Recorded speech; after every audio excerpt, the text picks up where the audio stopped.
N1 podcast s Suzano Lovec. Spoštovane gledalke in poslušalke, spoštovani gledalci in poslušalci, dobrodošli spet z mano na N1. Danes o vlogah na odru, o glasbi, filmu, o Erosu in nekaj tudi o politiki. Z mano je priznani igralec Saša Tabaković. Dobrodošli. Hvala za povabilo. V zadnjih mesecih ste zelo izpostavljeni. Film Kaj ti je deklica, v katerem igrate, požel pozornost mednarodne javnosti in nagrado na Berlinalu je dobil. Igrate v ljubljanski drami, ob tem pa tudi v 2 predstavah, ki sta del projekta Trilogija Erosa. To je projekt vas in igralke Polona Juh, tudi vaše sicer zasebne partnerke, k temu še prideva. Pa pojdiva najprej v Prah. Torej v drugo predstavo iz te trilogije Erosa, v fragmentirano sedanjost, v čas po katastrofi, ona in on, po katastrofi, po katastrofah, žalovanje, preizpraševanje, poti nazaj ni, je tesnoba.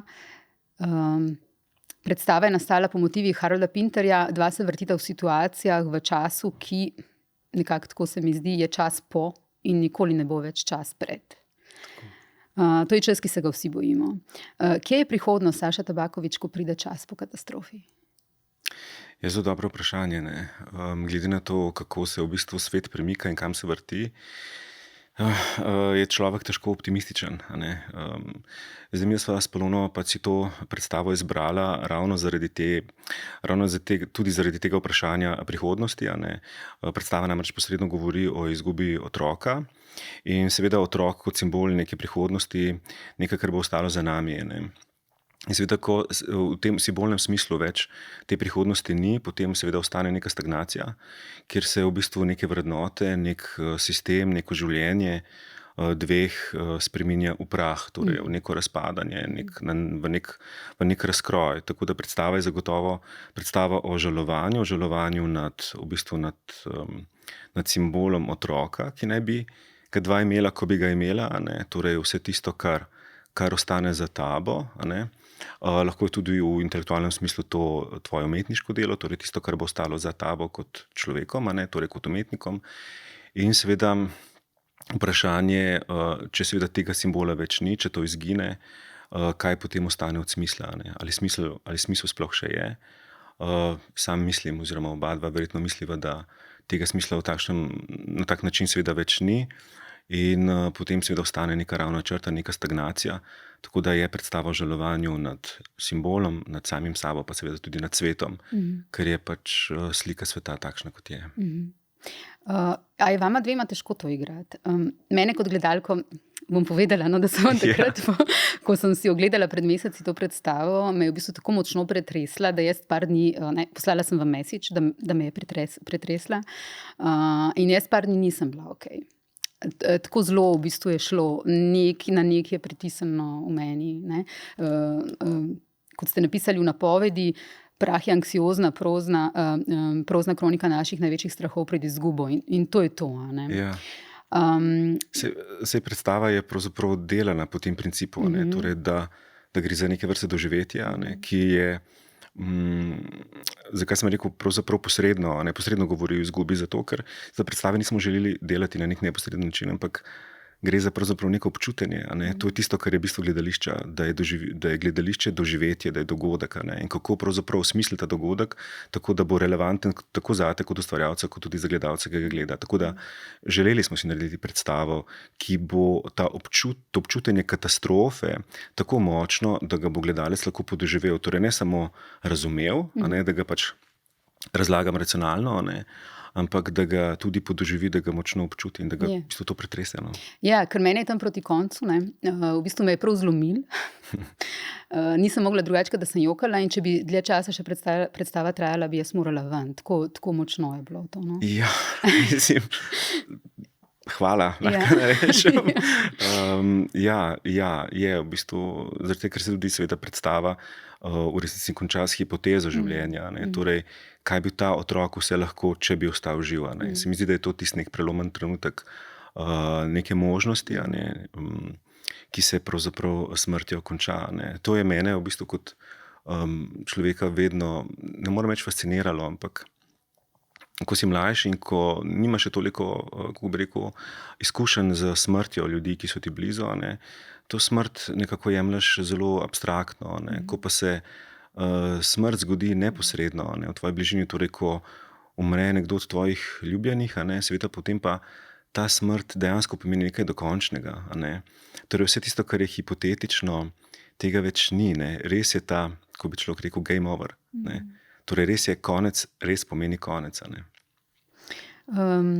Kako nadaljevati življenje po katastrofi in kako se pogovarjati o tem, ker ta dva lika, on in ona, ki ju igrata s Polona Juh, jasno je, da v bistvu, kot da ugasne ta možnost sploh pravega dialoga med njima, ne. Mi gledamo v bistvu, kako sta razštelana, kako praktično vsak na svojem planetu obstajata, ne. In to, kar sem prej rekla, da ni več vrnitve v čas pred, kot da se v bistvu ciklata v pogovorih, ki niso pravi pogovori. Kako se torej pogovarjati?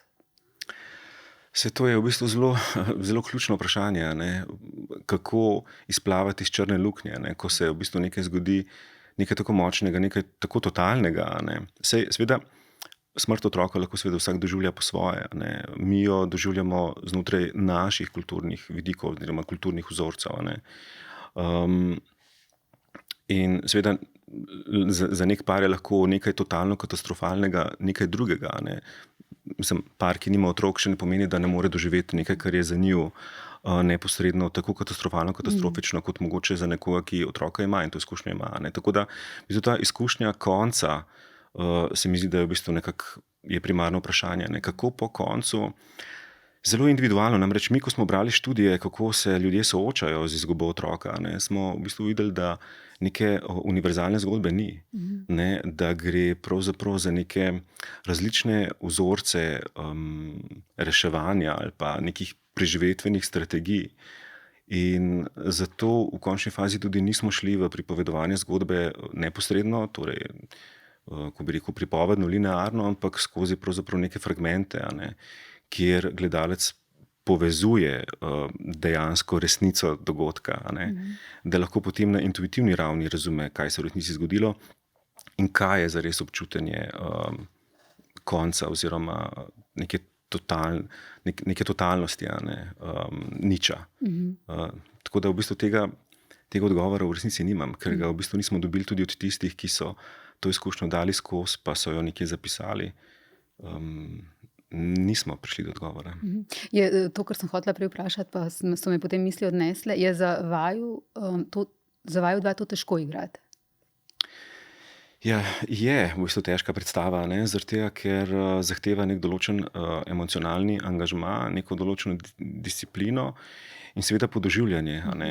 Pač tak format predstave je, da mimo tega ne gre, tako da je to za naju oba zelo težka predstava, ampak se mi zdi, da vendarle odpira neka vprašanja in tudi na ljudi tako deluje, da imaš potem, ko konec predstave, tudi kot ustvarjalec občutek, da je vendarle ves ta napor imel smisel. No. Da je bilo vredno. Da je bilo vredno, ja.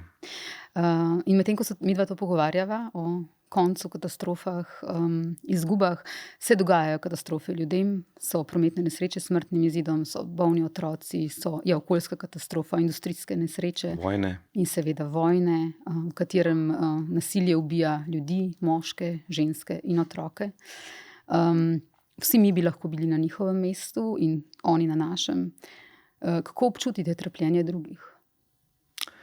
Ja, sej, to je seveda vprašanje tudi neke percepcije, a ne. Se mi zdi, da seveda človek vedno, kot bi rekli, njegova muka mu je najtežja, a ne. Po drugi strani smo vsakič soočeni z nekimi slikami trpljenja, mrtvih, tudi mrtvih otrok, grozot, recimo zdaj, kar se dogaja v Gazi, a ne. In seveda mogoče grda beseda, ampak ta inflacija vseh teh informacij se mi zdi, da na drugi strani tudi povzroča neke vrste otopelost, a ne. Da pravzaprav ta šok več ni šok, ampak je v bistvu samo še neka gola statistika, neka informacija, s katero ljudje živijo, ker se pač človek mogoče tudi zaščiti pred tem, da se stvari dogajajo nekje dlje od njega, ne. Torej niso v njegovi bližini, a ne. Popolnoma verjetno bi bilo nekaj drugače, če bi ta vojna bila tam za vogalom, a ne. bi verjetno drugače občutili to trpljenje. Tako da, glede na to, da rečemo temu, živimo v neki solidni državi, mirni državi, ki ima recimo temu, pa je seveda ogromno revščine in trpljenja, da ne bo pomote, pa vendar je pač vlada nek mir, saj nam videzen mir, potem to trpljenje razumemo veliko bolj oziroma občutimo veliko bolj na neki intimni ravni. Torej, kadar smo s tem trpljenjem neposredno soočeni. Se mi zdi, da te neke solidarnosti in sočutja je v resnici mogoče tega zelo veliko v besedah, mogoče tudi v nekih javnih nastopih politike ali po končni fazi tudi javnih osebnosti, ampak kaj so pa v bistvu tiste res prave dejanja, ki lahko neko morijo končajo, to je pa zdaj neko drugo vprašanje. Vaša partnerka, igralska in zasebna Polona Juh je bila nekaj let nazaj tukaj na tem stolu, kjer ste vi zdaj, je bila že moja gostja in govorili sva tudi o sodelovanju, med drugim o sodelovanju z vami. Takrat sta igrala v prvi predstavi iz te trilogije, torej predstava v Agoniji. To, kar v bistvu vidva dosežeta na odru, jaz bom malo to povedala laično pa naivno, je v bistvu neko posebno stanje oziroma neko poseben odnos, tako se zdi. Neka posebna povezava, ki, pa me popravite oziroma povejte, če imam prav, spremeni tudi igro? Je to drugačna igra? Kako vidva to vidita? Torej, vidva igrata... sta igrala v predstavi, oziroma še igrata v predstavi v Agoniji, v Rožni dolini v Vili Zlatici, kjer sta ljubimca. Tako. Igrata v Prahu, kjer sta zakonca po tragediji in igrala bosta naslednje leto v tretjem delu, kjer bosta brat in sestra, ste rekli. Ja.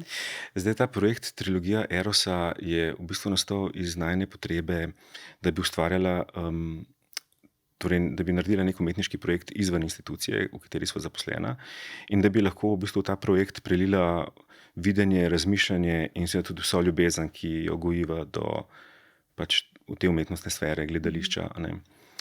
Trilogija zato, ker sva želeli ustvariti projekt v razumevanju odnosa med moškim in žensko, ki so ga pač nekako, ko bi rekel, sredičilo okoli 3 arhetipov, torej arhetip ljubimca, arhetip zakonca oziroma družine in pa brata in sestre, ker se nam je to zdelo nekako, da so tudi 3 arhetipi, ki so nekako vezani na odnos med moškim in žensko in Erosa, trilogija Erosa zato, ker je Eros nekako osnovni poriv teh 3 arhetipov.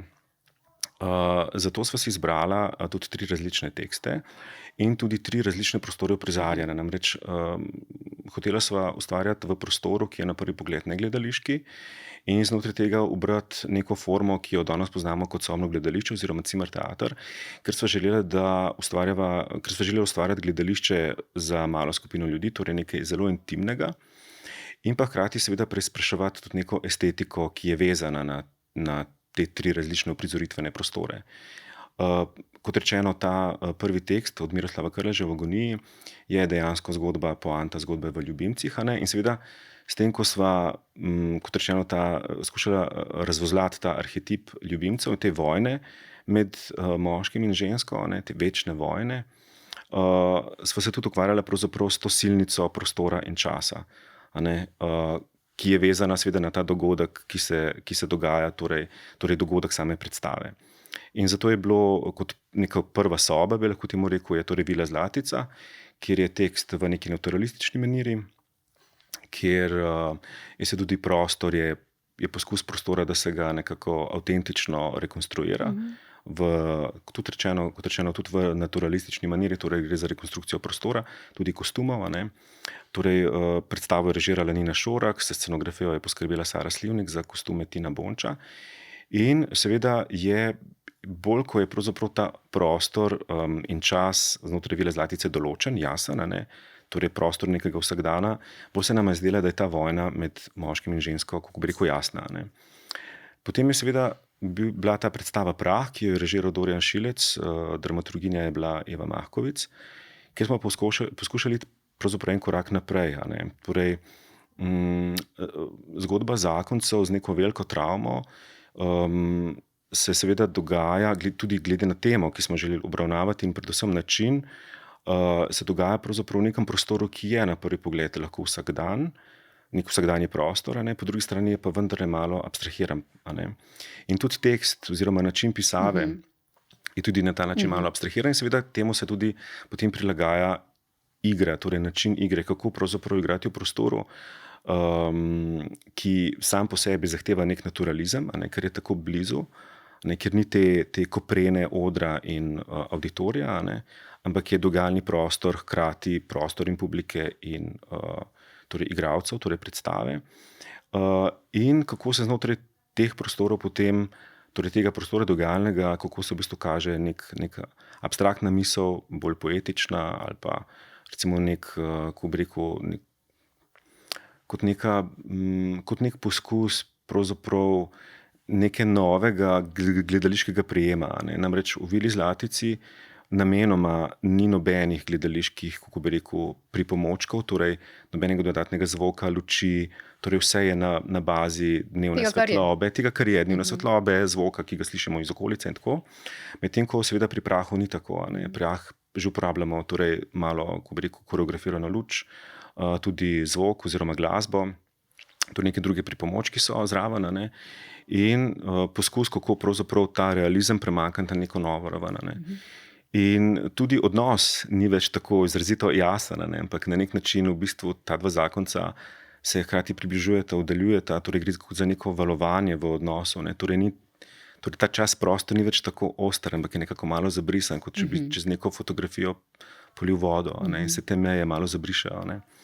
In tretja soba, torej tretja predstava, bo Igra za dva, kjer bova igrala brata in sestro, kjer je seveda ta razkorak začeten med ljubimcema, ki sta seveda na popolnoma drugem bregu, sta tukaj kot brat in sestra v bistvu v genomu enaka, ker je zgodba o bratu in sestri, ki se ukvarjata z gledališčem, on je režiser, ona je igralka, in kakšna v bistvu dinamika se znotraj njih dogaja, in je seveda ta vojna spolov nekako predrugačena. Bomo pa seveda poskušali najti nek popolnoma abstrakten prostor, torej zelo nepričakovan, in tudi prostor in režija bo probala temu slediti. Torej bolj, ko bova midva oziroma ta dva lika, bolj, ko si bosta skupaj, bolj bo v bistvu prostor na nek način abstrahiran, abstrakten, ravno nasprotno od tega, kot gledamo v prvi predstavi, kjer je vse jasno, pa stavna dva v bistvu na dveh bregovih. In če se vrnem in malo drugače vprašam, Ja. a vam je lažje igrati s Polono Juh kot s komerkoli drugim? A je vama dvema lažje? V bistvu je ne vem, če lahko rečem lažje, je pa zagotovo lepo, zaradi tega, ker seveda deliva, mislim, s Polono sva že zelo dolgo časa skupaj, in se mi zdi, da razlog tiči tudi v tem, da zelo podobno gledava ne samo na življenje ali pa na nek humor, ampak tudi na to, kar je najina esenca, torej umetnost, ki jo ustvarjava, torej tako na čustveni, intelektualni kot tudi duhovni ravni, in sva, se mi zdi, tukaj zelo nekako si blizu, sva si zelo povezana, tako da ne potrebujeva veliko, ni veliko odvečnih besed, Se mi zdi, da lahko ustvarjava tudi na neki drugi ravni, ker se pač drugače čutiva, nekako drugače doumeva. Nekaj ste že omenili, to je bilo moje naslednje vprašanje. Skratka, kako je mogoče, da ti presežni projekti, kot definitivno sta ta dva bila, nastajajo izven institucije, izven drame, oba sta zaposlena v drami. Kako je mogoče, da v bistvu taki projekti nastajajo izven institucij v Sloveniji? Nastajajo zato, ker je to vezano na eni strani kulturno politiko države in na drugi strani pač politiko vizijo vodstva, vsakokratnega vodstva hiše. Jaz moram priznati, da mi smo v bistvu želela delati izven institucije, ker smo to želela, zaradi tega, ker smo enostavno hotela biti tudi kuratorja tega projekta. Namreč, ko si ti znotraj institucije, seveda se moraš prilagoditi nekim pravilom in v končni fazi tudi mogoče izbirom besedila, načinov prizarjanja, vsakokratnemu tudi okusu vodstva. In tukaj smo si pač med sabo zelo, zelo različni. Tako da v drami imava ene projekte, ki jih seveda delava, ampak trenutno zelo velika ljubezen In pa čutenje gledališča je pa absolutno v trilogiji Erosa, ker se mi zdi tudi, da je v nekem razmisleku samega gledališča, estetike in kako danes razumeti gledališče, nekaj popolnoma drugega, kot so trenutno predstave v naši hiši. Želeli ste torej imeti popolno svobodo, ne, če sem vas prav razumela? Tako popolno svobodo, ker seveda sama sva izbrala besedila, tudi sva povabila sva seveda ljudi k sodelovanju, a ne, in sem pač imela to srečo, da nisva bila nikoli zavrnjena, a ne. Delati v instituciji je nekaj popolnoma drugega, a ne.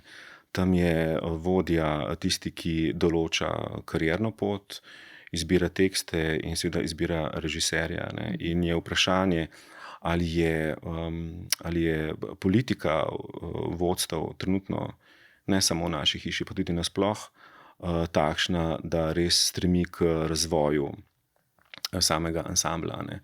Jaz mislim, da so časi Janeza Pipana, ko je bil še ravnatelj Drame in je velik poudarek dajal na razvoj igralcev, pa tudi na razvoj režiserjev, ne. Mislim, da je imel res zelo dober občutek in neko, temu lahko rečem tudi strategijo, a ne, komu v nekem določenem trenutku ponuditi kaj, a ne. Mislim, da je zelo veliko razmišljal o tem in se je to potem seveda kazalo tudi na sezonah, ki jih je on v bistvu kot ravnatelj podpisal, ki so dejansko bile seveda neko zlato obdobje Drame. No, mislim, da tovrstnih sezon danes več ni. Prenova Drame je zdaj v teku, ne? Predstave so na Litostrojski. Kako je prenova spremenila delo, dramo in igralce? Kako vi občutite kot igralec to? Ja, jaz moram težko reči, da je prenova Drame v teku, zaradi tega, ker v bistvu stvari trenutno stojijo. Po meni znanih informacijah, lahko da se motim, ampak to so pač trenutno javno dostopne informacije. Še vedno v bistvu hiša nima gradbenega dovoljenja, da bi lahko s prenovo pričeli. Mislila sem bolj na to, da vi niste več tam, no? Ja, nismo več tam, ja, da se je začelo začelo se je, pa se v bistvu nič ne dogaja. Torej hiša sameva, a ne, in na ta način zagotovo tudi propada. Mi smo na neki lokaciji dislocirani. Jaz v bistvu mislim, bil bi neiskren, če bi rekel, da se mi zdi, kako v bistvu ta prenova trenutno poteka, da poteka dobro. Jaz imam malo drugačno videnje, žal. Mislim, da je tukaj, lahko bi rekel, zatajila na nek način kulturna politika, namreč mi smo šli v prostore, ki so v zasebnem lastništvu, ne. Medtem ko zagotovo obstaja infrastruktura in prostori v državni lasti, ne, kjer bi se lahko ta ogromna najemnina, če lahko tako rečem, pretočila v drug javni žep, ne. In mislim, da bi javni interes v tem smislu bil veliko bolj izpolnjen, kakor je morda v tem trenutku. Selitev sama je bila v bistvu zelo frustrirajoča, težka. Rabili smo kar nekaj časa, da smo se nekako, ne morem reči, privadili, zagotovo pa v tem trenutku morda sprijaznili z situacijo, da bojo pač predstave tam. Mislim, da je v tem trenutku za publiko dokaj solidno poskrbljeno, a ne, delovni pogoji pa zagotovo seveda niso boljši, kot so bili, a ne. Zato seveda se zagotovo čaka čimprejšnja obnova hiše, a ne, da se lahko res preselimo nazaj v matično hišo, ker če do tega ne bo prišlo kmalu, a ne, in ta bojazen zagotovo, glede na to, kako se situacija razvija, obstaja, potem lahko to zelo načne profesionalni nivo samega ansambla, ki je, kot rečeno, še vedno prvi ansambel, dramski ansambel v državi. Ko smo pri kulturni politiki, vladna koalicija je to nedeljo izgubila referendum o pokojninah za izjemne dosežke umetnosti. Umetnost in kulturo so imeli vsi na ustih in vedno jih imajo vsi na ustih. Tudi v tej kampanji sta bili na ustih. Ampak prav s to kampanjo ste izgubljali prav umetnost in kultura. Kakšen je vaš odziv na padec zakona? Ja, zdaj, jaz sem v bistvu spremljal sem to kampanjo, nisem kaj preveč se oglašal in dal nekaj komentarjev niti na sam zakon, niti na to, kako je kampanja potekala, je pa tudi v bistvu poslušal sem odzive, ne. In zdaj moje mnenje je takšno, seveda, politika sama po sebi je takšna, kakršna pač je, a ne. Desna politika, torej konzervativna politika, ima jasno stališče in mnenje, kaj je to umetnost, kaj je to družina, kaj je to država, kaj je to vojska in tako naprej. Torej, ta slika sveta je zelo jasna in seveda želijo interpretirati svet, tudi želijo v bistvu na način voditi državo in politiko tako, da bi tudi ostala javnost interpretirala svet na način, kot si ga želijo sami. Svet, to je v bistvu naloga vsake politike, a ne.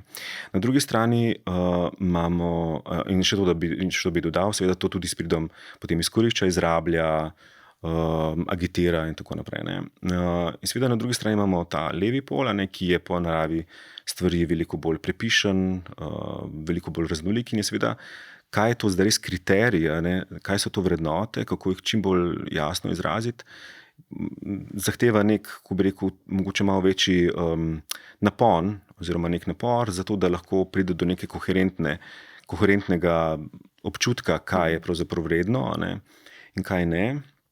In jaz imam pač na žalost vedno občutek, da je ta levi pol v tem smislu malo zaspal, a ne. Torej, tudi levi pol ne zna čisto jasno določiti, kaj so zares njegove vrednote, a ne. In sem dobil v bistvu občutek, da ko sem gledal referendum, nisem imel občutka, da gledam referendum oziroma izbiro o dodatkih v pokojnini, ampak da se mi v resnici pogovarjamo o nekem vrednostnem sistemu in glasujemo o vrednostnem sistemu, a ne. In je v bistvu umetnost samo poligon za razumevanje vrednostnih sistemov, a ne. Tako da v bistvu politika je, kot rečeno, vedno takšna, kakršna je in tako leva kot desna stran ne morata biti umetnostni krajini ravno za zgled. Kar je pa meni v resnici najbolj tragično pri celi zadevi je pa to, da opažam, da se pravzaprav ta boj politični, a ne, v bistvu, da ga je umetnostna krajina nekako apropriirala, da ga je posvojila, a ne. In je v resnici tudi umetnostna krajina v tem smislu zelo razdeljena, tudi zelo spolitizirana, mogoče ne samo na ravni neke ideologije, zagotovo pa mogoče na kakšen drugačen način, ne. In se mi zdi, da vlada neka ogromna, ko bi rekel, ignoranca, ne, ki je seveda prevedla tudi do tega, da se potem v bistvu sprašujemo, kaj je s Prešernovimi nagradami, kaj je z nagradami Prešernovega sklada, ali so bile kdaj izrabljene v preteklosti. Mislim, tukaj treba biti odkrita, ne, seveda so bile.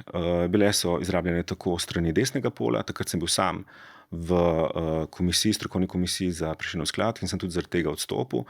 In seveda enako je popolnoma počela tudi leva stran, ne. Samo da takrat ljudje niso toliko kričali, ker je seveda ta bazen umetnikov pač na levem polu večji, a ne. In kar me žalosti je to, da se to seveda ne dogaja samo na področju državnih nagrad, ampak tudi seveda strokovnih nagrad, a ne. Tako da v bistvu res je to, da je s tem referendumom zelo veliko izgubljala umetnost, a ne, da se ta slika javnosti do umetnosti krha, ampak ni nujno vedno ta prst krivde, ni prav, da se vedno ta prst krivde nekako usmerja samo v politiko, a ne. Treba malo tudi pogledati, kaj se dogaja z neko objektivno intelektualno poštenostjo znotraj umetnostne krajine, kaj se dogaja z umiko, kaj se dogaja z nekim dostojanstvom, a ne. Ker tovrstnih, ko bi rekel, špekulacij, pajdaštva, mislim, ga ni samo v politiki, je tudi v tej naši kulturni sferi, a ne, in seveda higiena vsakega posameznika, ki pač v njej delujemo, je tista, ki bo mogoče stvari izboljšala. Torej, ni kriva samo politika za slabo sliko, včasih morda tudi umetniki sami. Pred leti ste bili poslanec. Ste kdaj obžalovali to odločitev? Se še kdaj spomnite na ta čas? Torej, to je bilo med leti 2015 in 2018. Poslanec SMC-ja ste bili takrat, ne? Pred 5 leti ste za 24ur.com rekli, da ste bili takrat, ko ste bili poslanec, presenečeni nad dejstvom, da koalicija ne vlada skupaj, ampak da si oblast deli. Kakšni so zdaj vaši pogledi nazaj? Niso se spremenili, ne? To je bila moja res izkušnja. Ja, obžalovanje, ne? Na tisti čas? Ni obžalovanje, kar obžalujem je samo to, da takrat v bistvu ni nastala samo stranka Mira Cerarja, ne, takrat je pravzaprav se zgodil nek val novih strank, tudi Levica je nekako izšla iz takratnih protestov. Ne. Torej, zgodilo se je, lahko rečemo, neko gibanje, ki je kazalo na nek premik v družbi, ki je dajalo neko upanje, neko možnost po spremembah. Ne. In obžalovanje je moje samo to, da se je pač to izkazalo za neko izgubljeno priložnost. Mislim, da take spremembe se ne dogajajo pogosto, tudi ti porivi se ne dogajajo pogosto krat v družbi in ko se zgodijo, jih je nekako treba vzeti zares. Jaz sem bil takrat v politiko povabljen in ta sentiment, ki sem ga tudi sam čutil takrat, se mi je zdel nekako vreden angažmaja. Ampak kot rečeno, se je pač izkazalo za to nekaj popolnoma drugega, moja pričakovanja so bila previsoka, realnost je bila nekaj popolnoma drugega in seveda sem se tudi naučil, da je pravzaprav, kot rečeno, oblast si deliš, in politika je šah, politika je igra interesov, ta javno dobro je v bistvu lahko mogoče del nekih političnih programov, ampak ne vem, zagotovo je bila dobra izkušnja, ampak ne bi se več vračal v politiko, bi bilo dovolj. No, pa pojdiva k aktualnem vašem angažmaju in zaposlitvi. V Drami trenutno igrate v več predstavah, recimo v predstavi Bog, pa v predstavi Zdravnica. Pripravljate pa ste mi povedali že na predstavo Osvoboditev Skopja po drami Dušana Jovanovića iz 70-ih let. Septembra, pravite, bo premiera. Zakaj je drama, ki se dogaja med drugo svetovno vojno in je bila napisana pred 50 leti, še vedno tako aktualna? Ja, mislim, da gre za neka zelo podobno občutanje, kakor sva jih v bistvu že predelala s Polono pri predstavi Prah. Torej, občutek neke, kako bi rekel, utesnjenosti, brezizhodnosti in upanja, da se bo nekaj premaknilo na bolje. Ampak glede na to, kako se svet trenutno vrti, kaj se dogaja širše, torej geopolitično, kjer v bistvu imamo občutek, da mi čakamo, da bo konec vojne, ampak se na njo zelo intenzivno pripravljamo, vsaj vse tako kaže, da bo počelo veliko bolj, kot se morda zdi. Potem je seveda ta tekst absolutno aktualen. Bi pa rad seveda opozoril, da Dušan Jovanović, ki je bil seveda v tem smislu velika gledališka in politična žival, ni maral političnih tekstov. Tudi sam je to zapisal, da političnega gledališča teznega ne prenese, da ga ne mara in da si ga tudi ne želi ustvarjati. Tako da tudi Osvoboditev Skopja, ki so mu seveda v tistih časih pripisovali neko, ko bi rekel, neko tako politično agitatorsko noto, v resnici to ni. Osvoboditev Skopja je v resnici poetičen tekst, je poetična drama, ki je potrebno tudi tako brati, jo tako interpretirati, jo tako prizarjati, ker se mi zdi, da potem bo to moč, torej tega občutka časa, kaj se dogaja, tudi tik pred vojno, med vojno, kako razumeti okupatorja, kdo je danes okupator, kdo je bil zares zmagovalec vojne in tako. Torej vsa ta vprašanja nekako postavlja na novo in so v tem smislu predstava, vsekakor upam, da bo izpadla relevantna. Je pa tek sam po sebi zelo relevanten. Bi pa še to dodal, se pravičujem, da režiral bo pa Luka Marcen, je prav povedati. O dveh filmih, v katerih ste igrali, bi rada govorila. Najprej Kaj ti je deklica, torej film, o katerem sem govorila na začetku, film, ki govori o pribojajoči se seksualnosti mladega dekleta, s tem, da ta film ne seksualizira in ne objektivizira mladih deklet. To je kar presežek to narediti in to je Urška Đukić naredila izjemno delo. Kot je povedala za rubriko Poglobljeno, ko smo jo imeli pred leti v Portretu, in takrat je šele nastajal ta film, je ona rekla, da gre za občutljivost, intimnost in potrebo po preizpraševanju družbenih pravil. Kako je bilo delati z režiserko Urško Đukić? Ja, mislim, da je to neko medsebojno oziroma vzajemno spoštovanje in ustvarjanje, lahko bi rekel, pri tem filmu obrodilo sadove, vsaj kar se tiče zagotovo lika, ki ga igram, torej lika zborovodje. Ko mi je dala Urška za prebrati scenarij, mi je bil scenarij, moram reči, nekaj blizu. Zelo hitro sem ga, lahko rečem, zapopadel. Potem tudi, ko sva se pogovarjala o sami vsebini in o liku, so nekako prišla tudi na nek način, so lahko ustvarjala tudi že sčasoma potem tudi mimo besed, ne, ker so si razjasnila ta zemljevid, kaj pravzaprav želi se s tem filmom povedati. In je res, ne, to je film o prebujanju, ne, torej tudi o seksualnosti, o erotiki, pa vendar se mi zdi, da ima to neko feministično noto v smislu pravice do seksualnosti in prebujanja in tudi na način, kot ga seveda vsaka mlada ženska oziroma vsak posameznik čuti sam. Ne.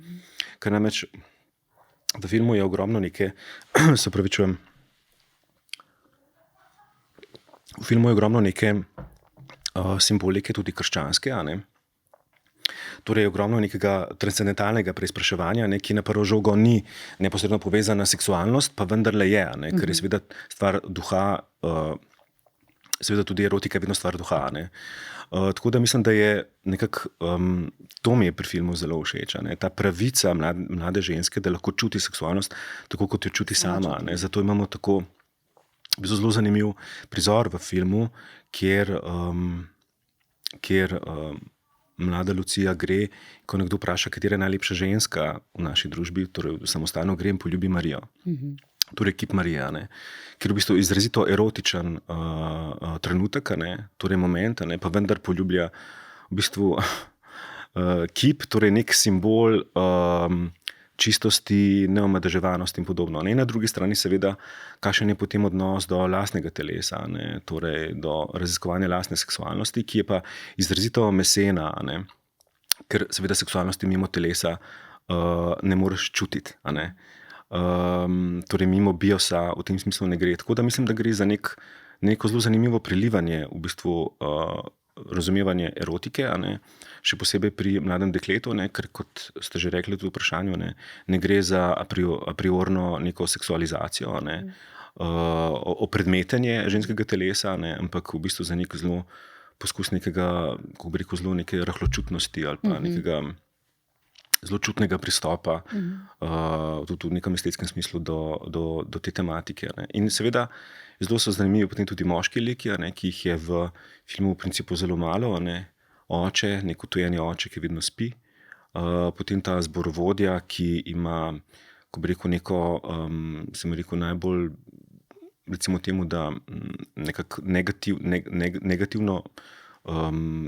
nek predznak, ne, na kakšen način se ženske soočajo z moškim svetom, ne.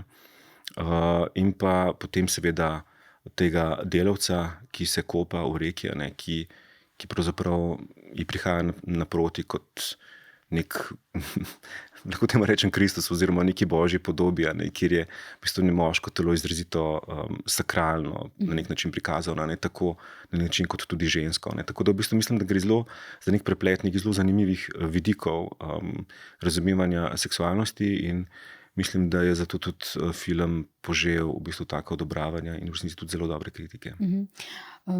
Vi tudi pogosto govorite o slabih straneh, o slabostih patriarhata. Ne? Urška Đukić recimo izpostavlja tudi ta, da se slovenski film odpira, ne? Da v bistvu tudi v slovenskem filmu nekako pač čutimo zdaj tudi zgodbe žensk več, ženski pogled, da ni moški pogled več tisti, ki je prevladujoč. Mislim, še vedno je prevladujoč, ampak vendarle manj.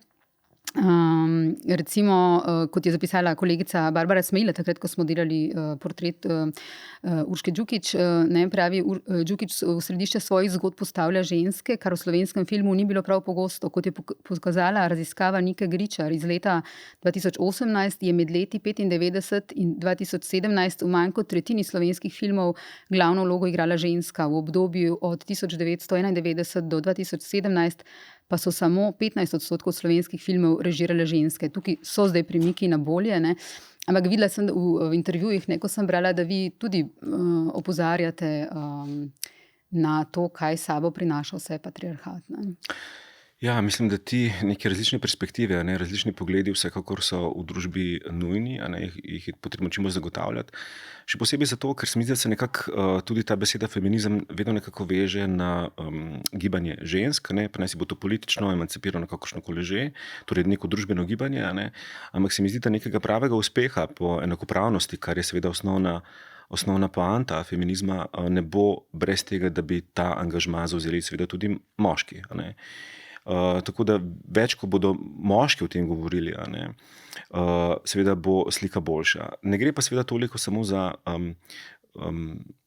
mislim, seveda gre, ampak hotel sem poudariti, da seveda tudi vprašanje feminizma je moško vprašanje tudi zaradi tega, ker je slika, recimo, če se spet vrnemo k arhetipom, seveda drugačna. Namreč po nekem grobem patriarhatu so dečki oziroma fantje tisti, ki bodo nekoč postali vojaki, ki bodo pod črto kanon futer državi oziroma nekim drugim interesom za to, naj si bo za novo ozemlje ali za nove surovine, nafto, kakorkoli. Hočem reči, da ta mentaliteta vojaka v patriarhatu, tudi to je potrebno spremeniti. Bolj ko bodo moški čuteči, čustveni in tako naprej, bolj ko bodo smeli čutiti in tudi izraziti svojo stisko, lažje bo. V bistvu mi je zelo zanimiva ta razkorak.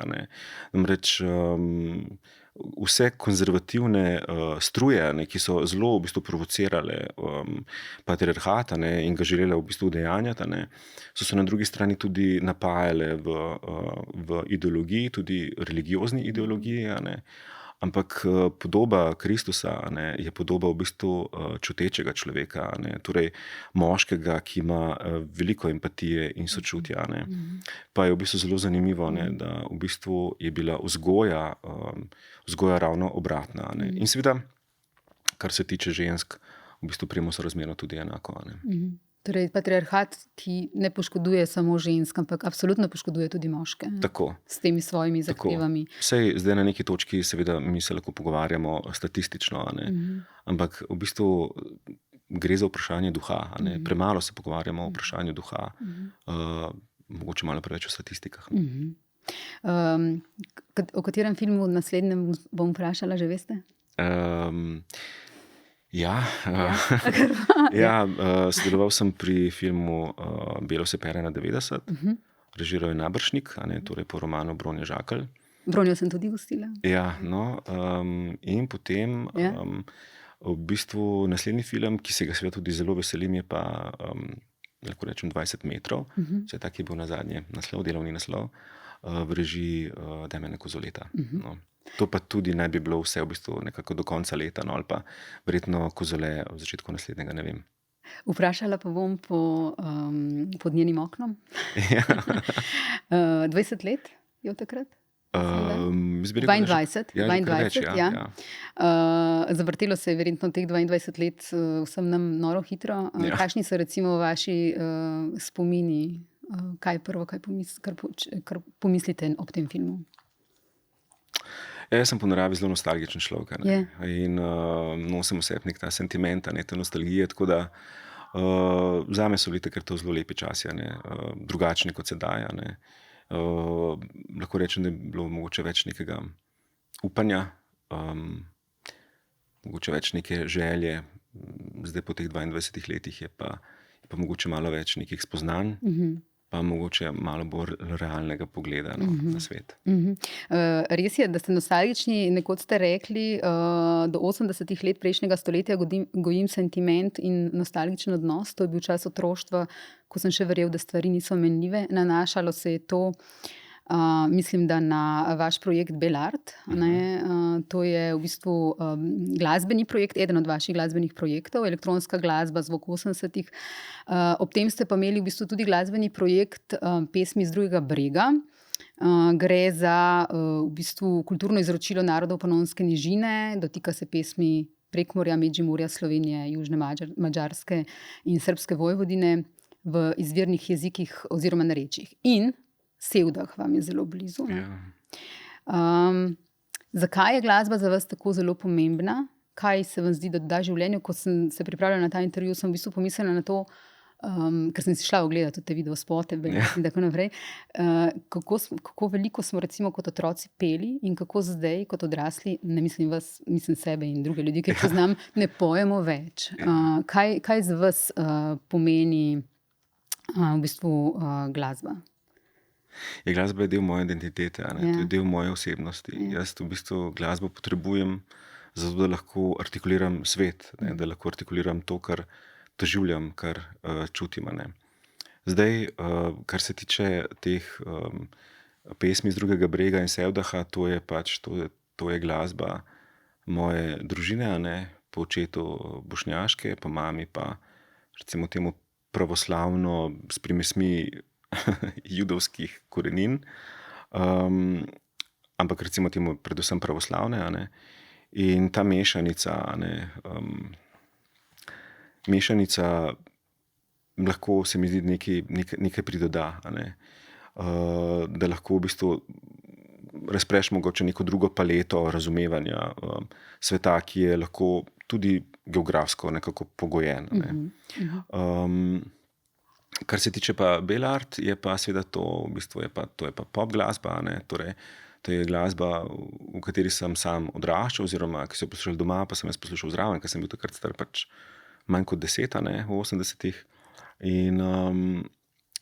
In me veže pravzaprav nek spomin, ki pa je vendarle tudi vezan na identiteto. Namreč zdi se mi, da seveda je svet postajal vse bolj in bolj nekako generičen. Torej, tudi glasba postaja vse bolj in bolj generična. V bistvu vse se nekako spreminja v neko brezosebno gmoto stvari in pojmov. Medtem ko se mi zdi, da so tisti neki pretekli časi veliko več stavili na individualnost, res na neko, da je vsak nekako poskušal najti svoj pravi jaz. Torej, kaj je tisti glas, s katerim jaz v bistvu govorim, kaj je tisto, kar vibrira iz mene. In te skupine iz 80-ih, če še v bistvu danes poslušaš to glasbo, ima ta nek svoj pečat. Medtem ko to, kar se ustvarja danes na področju popularne glasbe, je zelo hitro menljivo, je pozabljivo. Medtem ko tisto pa še vedno ostaja, oziroma postaja znotraj pop glasbe seveda vendarle neka klasika. Rekli ste prej že nekaj o spreminjanju duha. Za Siol ste pred leti rekli, poslanstvo umetnosti je spreminjanje duha. Kako bi se moral ta duh spreminjati, da bi vi rekli, da se spreminja v pravo smer? Optimistični niste, kot vidim? Ne, optimističen žal nisem. Ne vem. Jaz mislim, da strinjam se z mislijo Jovanoviča, ki je rekel, da agitatorsko gledališče, politično gledališče v tem smislu ni pravo, ni pravi odraz sveta, ker je predogmatsko, ker je predogmatično, ne pušča dvoma. Hkrati pa seveda gledališče, ki bi bilo, kako bi rekel, pohlevno, monotono, pa tudi ni pravo za današnji čas. Torej, gledališče potrebuje oziroma mora imeti neko silo v sebi, zato da v bistvu gledalce nekako premakne. Odgovornost umetnikov pa je, katera vprašanja odpira in kaj je tisto, kar pravzaprav želijo pri gledalcu premakniti. Ali je to sočutje, ali je to razumevanje določene materije, lahko je popolnoma racionalno. V končni fazi, mi smo zdaj pred kratkim, torej letos, imeli premiero predstave Bog v Mali drami, ki govori o vprašanjih evtanazije, ki seveda v nekem artističnem smislu, ne bom rekel, da je izjemno zapletena ali pa zahtevna predstava. Je pa relevantna po tematiki, ki jo obravnava, ker je pravzaprav tudi tekst pisan tako večplastno, da je vredna za to, ker odpira neke različne, kako bi rekel, perspektive, neke druge horizonte, in ko jo pravzaprav predstavo poslušaš, je veliko bolj relevantna, kot je pa to, kar smo imeli v bistvu nazadnje, ko smo se tudi kot državljani na referendumu odločali o tem vprašanju, kaj je pravzaprav s to asistenco, kako danes razumeti evtanazijo oziroma pomoč pri končanju življenja. Tako da gledališče mora ponujati v bistvu nek uvid v svet. Mislim, da nobenega človeka ne moreš spremeniti na silo. ljudje se v principu zelo težko spreminjajo, ne, starejši, ko so, teže je. Tako da veliko več je potrebno torej delati z mladimi, a ne, in imeti po mojem, nek primeren pristop za to, da bodo lahko vsaj, če ne vsaj ohranili, pa vsaj še bolj uničili v bistvu svet, kot smo ga uničili sami. No. Na koncu sva dve kratki vprašanji še. Ena se nanaša na glasbo, o kateri sva zdaj govorila. Vi ste končali srednjo glasbeno šolo, ne? Smer harmonika in petje. Kolikokrat še igrate harmoniko? Nekoč ste rekli, da ste svojo harmoniko prodali Dragu Ivanuši? Ja. Ja. Ja, jaz v bistvu sem končal konzervatorij, iz harmonike in petja. Kakor sem imel v bistvu diplomski koncert, inštrumenta nisem več prijel roko. Aha, res? Ne. Zaradi tega, ker je v bistvu, ker je bila ta odločitev, da grem hkrati in na gimnazijo in na konzervatorij, ker sem imel dopoldne gimnazijo, popoldne pa konzervatorij, kjer sem v bistvu delal maturo iz 7 predmetov, je bilo v bistvu to toliko enega napora in toliko v bistvu nekega odrekanja, da se mi je nekje v bistvu to zamerilo. Da je bilo preveč. Da je bilo preveč. Je pa zelo zanimivo to, da ko sem delal z Urško Filama, ne, in ko sem šel na vaje z Jasno Žitnik, ki me je pripravljala za zborovodjo, ne, zaradi tega, ker smo se pač odločili oziroma se pogovarjali z Urško, da ne želimo ponašati zborovodjo, ampak želim dejansko dirigirati in hkrati voditi dialog, ker je v bistvu zelo v bistvu zapletena stvar in sem želel biti res čim bolj avtentičen v tem smislu. Mi je v bistvu konzervatorij zelo veliko pomagal pri tem, ne, torej neko znanje, ne, in ko sem v bistvu zares dirigiral zboru, je bilo to v bistvu neko tako občutje, ki moram reči, nisem mogoče doživel niti še mogoče kot igralec, ne. Torej nekaj spet čist drugega, nekaj specifičnega, da mi je v bistvu ta glasba oziroma ta neko, kako bi rekel, to neko šolanje, da je pustilo nek pečat v meni, ne. In mogoče tudi vendarle neko željo, da bi mogoče, če ne pa harmoniko, mogoče probal kaj drugega, kakšno neko drugo smer in daleč od tega, da bi zdaj šel pa se šolal za dirigenta, ne, ampak je prižgalo neko... Ja, je prižgalo neko luč. Mislim, videl sem v bistvu še nek potencial v sebi, ki je vendarle s tem, ko sem v bistvu porinil vse v kot, ne, zaradi neke velike zamere, da je vendarle ostal nekje neizkoriščen. No. In čisto na koncu, bili ste tudi inšpektor Ahlin iz kriminalke Tadeja Goloba. Radio Študent je vaše izpraševanje Tarasa Birse v seriji Rožna dolina označil za highlight sezone. In tudi sicer je bilo zelo veliko v bistvu navdušenja takrat nad vašo igro v tej vlogi. Tako kot vsak bralec Tadeja Goloba je imel vsak svojega Tarasa, ampak vsak je imel tudi svojega Ahlina. Od kje ste vi potegnili svojega Ahlina? Ne vem. Pač Matevž Luzer, ki je to režiral, mi je nekako dal proste roke, zaradi tega, ker je ta lik že pisan zelo skrivnostno, ne, zelo malo vemo o njegovem ozadju in je bilo v bistvu tega manevrskega prostora veliko, ne. Ne vem, zdela se mi nekako, v tistem trenutku se nam zdela nekako pomembna prisotnost tega lika, ne, na kakšen način pravzaprav je prisoten v prostoru, kako je fokusiran z vprašanja, ne, kakšen fokus ima, ne. Tako da v bistvu s temi stvarmi smo se potem igrali in se je potem kar nekako sestavil ta lik tega inšpektorja, ne, ki se večinoma z avtom pelje po noči, ne, ker se večinoma stvari dogajajo po noči, ki je tudi spet samo po sebi nek bolj atraktiven moment, ne, bolj skrivnosten. Tako da v bistvu ta nek mrak, ta nek lakast avto, pištole, orožje, v glavnem, no tako, no. Tako smo potem to delali. Ampak je bila pa meni to super izkušnja, zaradi tega, ker v bistvu to bil prvi na področju, lahko rečem, nanizanke. To je bila v bistvu prva nanizanka, ki sem jo delal. Torej tudi bile neke komercialne vode. Ker vi se niste do takrat podajali vode? Ja? Ne, in v bistvu tudi še vedno ne želim v bistvu se na tak način v bistvu udeleževati komercialnih stvari, ampak vsekakor pa to pa je bila neka taka stvar, ki je bila seveda na malo več, na malo boljšem nivoju, kot je pa recimo ta res izključno kokejčarski sproščevalni moment. Ne. Torej, bil je nek igralski izziv znotraj teh seveda parametrov, o katerih sem govoril. No. Okay. Tako da sem bil vesel, da sem delal, pa upam, da bom še kaj. No. Hvala lepa za vaše odgovore in hvala, da ste bili moj gost. Ja, z veseljem. Hvala lepa tudi vam, gledalke in gledalci.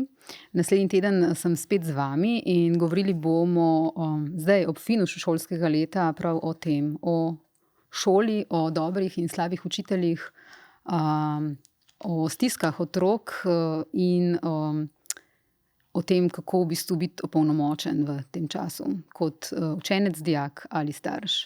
Bodite z nami.